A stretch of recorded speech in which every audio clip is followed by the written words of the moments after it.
Good morning, friends. Once again, welcome to our channel Literacy World. And I present you another video in which I will summarize you the Act 3 Scene 1 of Merchant of Venice, reprinted by Xavier Pinto and written by William Shakespeare. So, let's start the scene. The act opens with Selenio and Celerino again functioning as a chorus, informing the audience of the development of events against which the action of the scene will take place.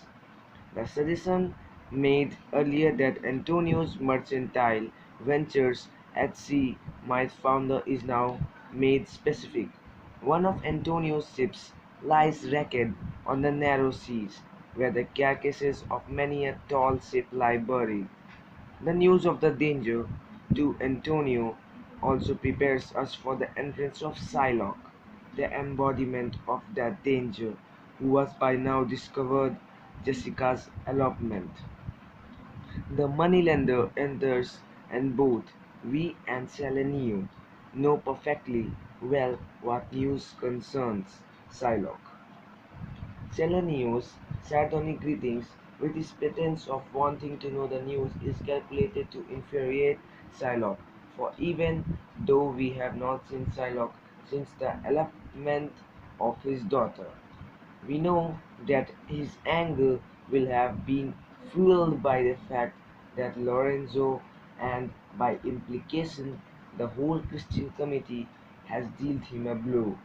One should be fully aware that Shylock is ever conscious of his Jewishness in a Christian community, that at the mention of Antonio, Shylock says ominously, "Let him look to his bond." Without question, the bond is married, no longer. But Selenio has not comprehended this yet. His half-serious question, "Thou wilt not take his flesh, what's that good for?" is answered savagely. "If it will feed nothing else, it will feed my revenge," Shylock declares. Then there's come the second paragraph according to this scene. In this scene, means in this paragraph, we'll come to know about the talking between the Selenio and Celerino. As I've told you before, so that's this is a summary. So in summary also, I have divided into four paragraphs, in which the second and fourth are the most important. So the second paragraph starts. The malicious dicks of Selenio and Celerino produce one of Shylock's most dramatic speeches in the play. It is written in prose, but it is a good example of the superb intensity to which Shakespeare can raise mere prose. Shylock's series of accusing rhetorical questions, which form the central portion of the speech, from "Hath not a Jew eyes?" to "If you poison us, do we not die?" completely silences Shylock's tormentors. In fact, the speech silences us. We ourselves have to ponder it. It is one of the greatest pleas for human tolerance in the whole of dramatic literature. But it is also something more, and we must not lose sight of its dramatic importance.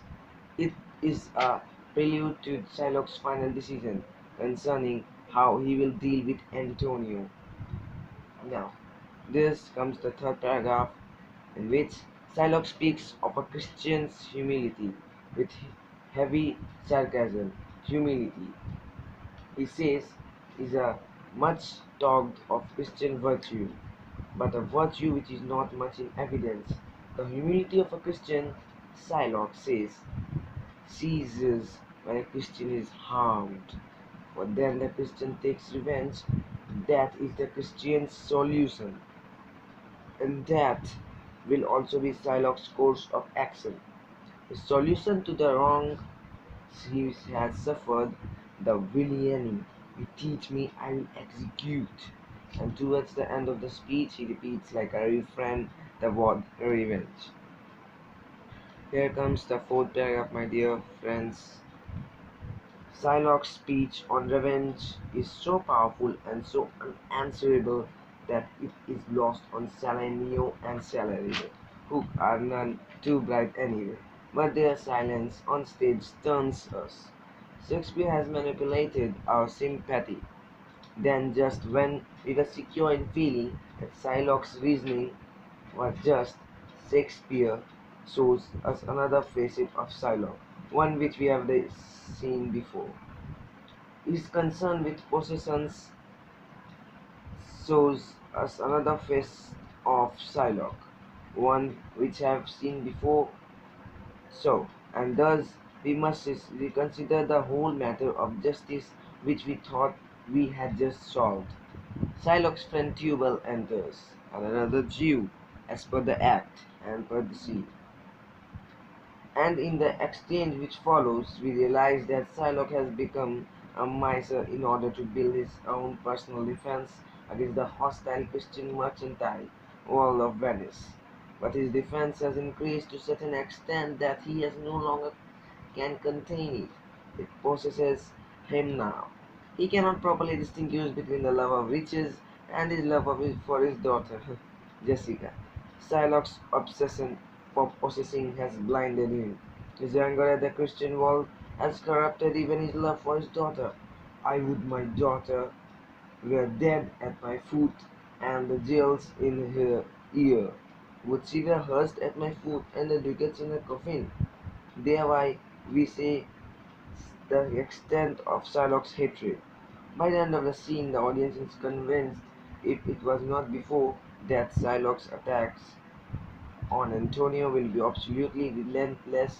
If he can, he will literally take his pound of flesh. So, now the summary is finished. So my dear friends, if you have liked it and you have whatever you have understood, please comment it and say, and don't forget to like our video, and please subscribe our channel Literacy World for more videos in English and in literature. Thank you for that.